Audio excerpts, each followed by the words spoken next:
Hello, hi there, gorgeous Capricorns. Hope that you are well and welcome to your March horoscope. And my name is Bella, and most people know me as Bella, the Secret Psychic. And if you'd like to know more about me and my services, the links to that are all just down below. And with that being said, if you're watching me for the first time, I'm a psychic. I don't read cards. I interpret the information that I get from Spirit to help you navigate through this month. And if I remember correctly, last month, Capricorns, it was a bit dramatic in places. And first week, 2 weeks if you include the shadow period of the retrograde, we still are in the retrograde for the first couple of weeks.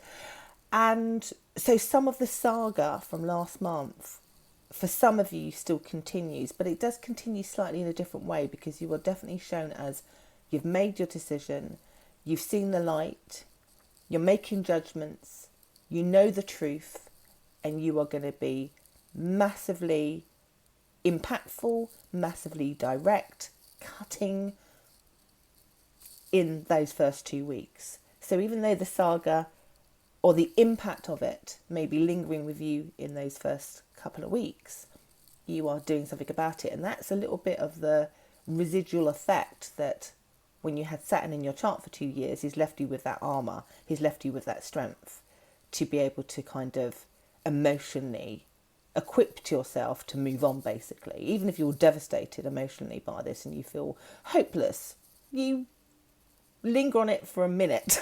You dust yourself off and you tell yourself positive things that help you climb out of the hole that you might have found yourself in. Or you make decisions to cut away so that that energy or those that impact doesn't impact you quite the same way. Like my guides are basically saying, there's a lot of self-love this month, and I know it's a love reading, but self-love is important too. What I do get though for some of you, where I don't know, like it depends on your situation, but where the other person is still wanting to be a nuisance, let's say, or and that could be in the positive or the negative sense.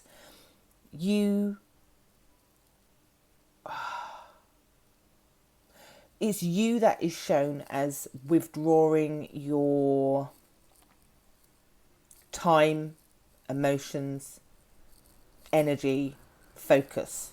You are not going to let them distract you or to hoodwink you or to emotionally draw you back in, even if you want to. Like they've kind of scarred you a little bit, that you're just like, hell no, as much as I might love you, I just cannot get back on this horse. I just can't get on this merry-go-round. You're basically, I think you're in full protection mode, self-protection mode. And if somebody's cross-watching this and trying to understand why the Capricorn is like that,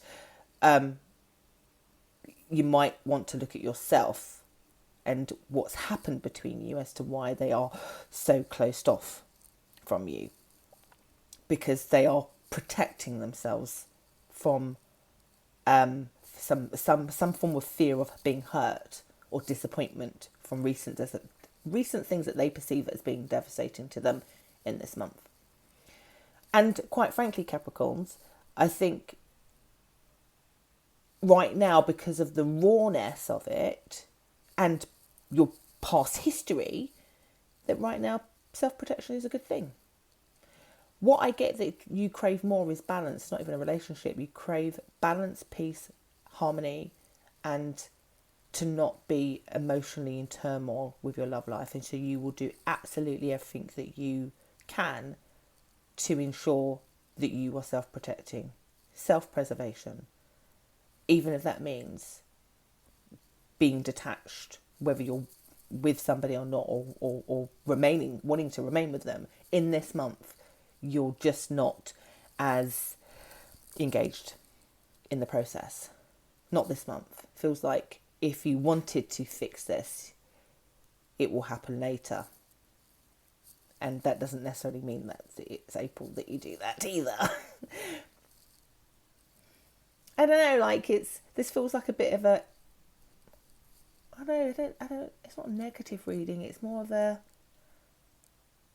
somewhere like numb, like you just want to just not feel dissatisfaction And you might not feel joy, but you certainly don't feel pain because you're taking control and having self-preservation. And I think that's part of a healing journey.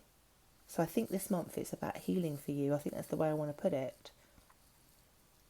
And I think that's the best medicine you can give yourself, is to heal, is to not let that person agitate things anymore, hurt you in this moment, even if they don't mean to.